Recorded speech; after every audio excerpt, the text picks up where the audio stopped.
Ci sono due alimenti nella cucina meridionale, nella cucina napoletana, che noi usiamo veramente pochissimo, con molta parsimonia. Uno è il burro e l'altro è il riso.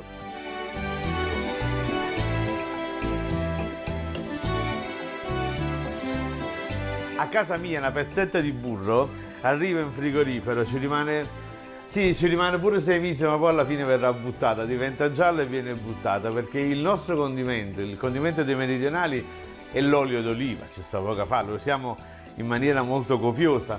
Sì, il burro lo mettiamo qualche volta nella preparazione di qualche dolce o di qualche rustico, però fondamentalmente, ma perché semplicemente pensiamo che la sugna in qualche modo sia troppo pesante. A casa mia noi compriamo il burro solo quando teniamo qualche ospite importante, per favore che la mattina dopo facciamo la colazione burro e marmellata. Sì, se ne pigliano poco poco quel giorno, poi dopodiché rimane in frigorifero. Ah, addirittura c'è chi si è addirittura scaduto, per farvi capire qual è il nostro rapporto con un pezzettino di burro così piccolo.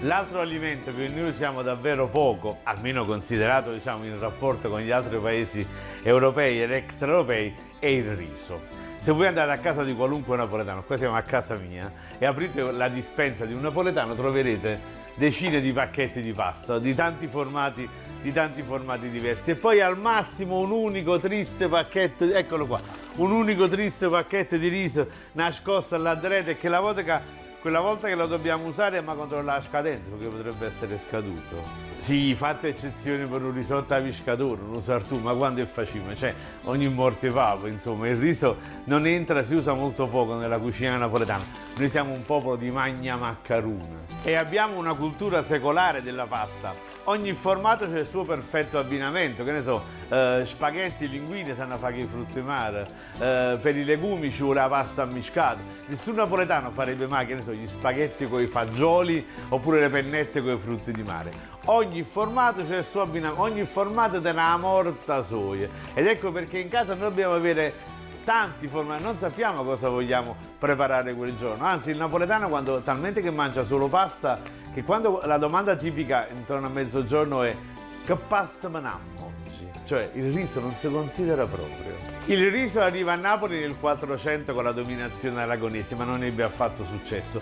Fu accolto come un alimento insipida, un sapenino, un alimento da lazzaretto, un alimento ospedaliero. La scuola medica salernitana lo inserì come medicamento per i problemi gastrointestinali, e in fondo ancora oggi, di quando siamo male capanza, o mierica, ci mette al riso in bianco e tè. Per noi riso e tè sono come medicine, se avessero a vendere in farmacie, ecco, non nei supermercati. Ma noi che abbiamo fatto questo riso? Alla fine non lo sappiamo, noi siamo un popolo e magna maccaruna.